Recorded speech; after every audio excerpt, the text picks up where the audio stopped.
Since we spoke last, the President has continued to improve. As with any illness, there are frequent ups and downs over the course, particularly when a patient is being so closely watched 24 hours a day. We review and debate every finding, compare it to existing science and literature, weighing the risks and benefits of every intervention, its timing, as well as any potential impacts a delay may have. Over the course of his illness, the President has experienced 2 episodes of transient drops in his oxygen saturation. We debated the reasons for this and whether we'd even intervene. It was a determination of the team, based predominantly on the timeline from the initial diagnosis, that we initiate dexamethasone. I'd like to take this opportunity now, given some speculation over the course of the illness, the last couple of days, update you on the course of his own illness. Thursday night into Friday morning when I left the bedside, the President was doing well, with only mild symptoms, and his oxygen was in the high 90s.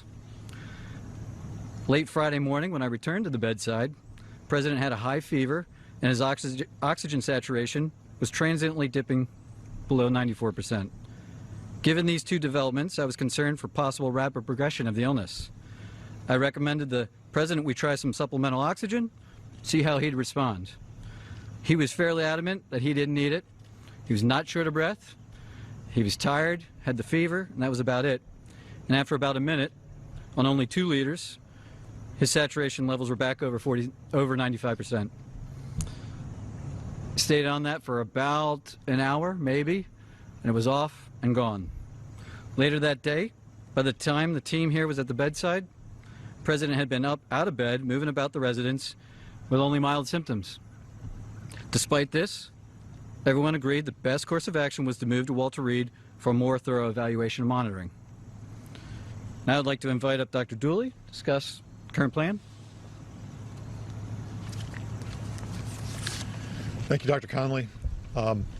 Before I begin a brief clinical update on the President's condition, I do want to reiterate my comments from yesterday regarding how proud I am to be a part of this multidisciplinary, multi-institutional team of clinical professionals behind me, and what an honor it is to care for the President here at Walter Reed National Military Medical Center.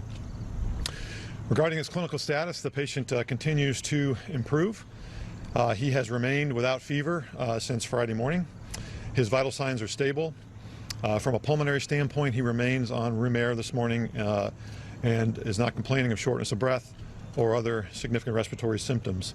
He is ambulating himself, walking around the White House Medical Unit without limitation or disability. Our continued monitoring of his cardiac, liver, and kidney function demonstrates continued normal findings or improving findings. And I'll now turn it over to Dr. Garibaldi from Johns Hopkins to talk about our therapeutics and, again, our plan for the day.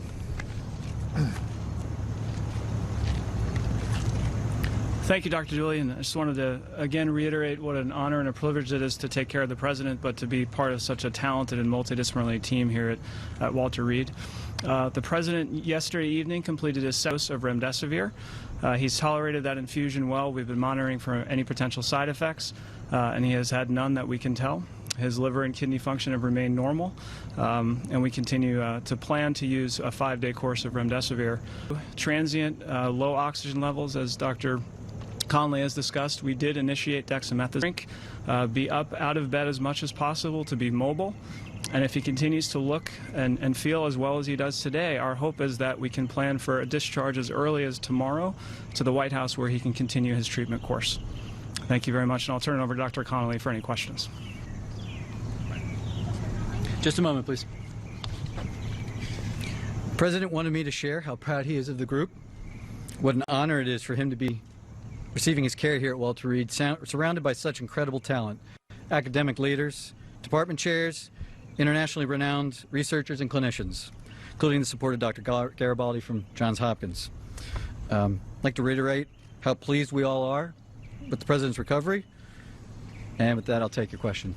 So much. Dr. Conley, you said that there were 2 instances where he had drops in oxygen. Can you walk us through the second one? And also, I've got a question for the lung specialist afterwards. Sure, yeah, yesterday there was another episode where he dropped down about 93%, or feel short of breath. We watched it, and it returned back up. As I said, we evaluate all of these, and given the timeline where he is in the course of illness, you know, we are trying to maximize everything that we could do for him, and we debated whether we'd even start it, the dexamethasone, and we decided that in this case, the potential benefits early on the course probably outweighed any risks at this time. Did you give him a second round of supplemental oxygen yesterday? I'd have to check with the nursing staff. I don't think that if he did, it was very limited. But he's not on oxygen, and the only oxygen that I ordered or that we provided was that Friday morning initially. And about what time was that yesterday? Yesterday. What was yesterday? You said the second instance. Second incidence? Oh, it was over the course of the day. Yeah. Morning. Dr. Conley, what is the president's current blood oxygen level? That's my first question to you, Dr. Conley. 98%. And what do the X-rays and CT scans show? Are there signs of pneumonia? Are there signs of lung involvement or any damage to the lungs? Yeah, so we're tracking all of that. There's some expected findings, but nothing of any major clinical concern. I wanted to ask if his oxygen level ever dipped below 90. We don't have any recordings here of that. That's right. What about at the White House? Yeah, what about here? What about at the White House or here? Anything below 90, just to follow up on her question? No, it was below 94%. It wasn't down into the low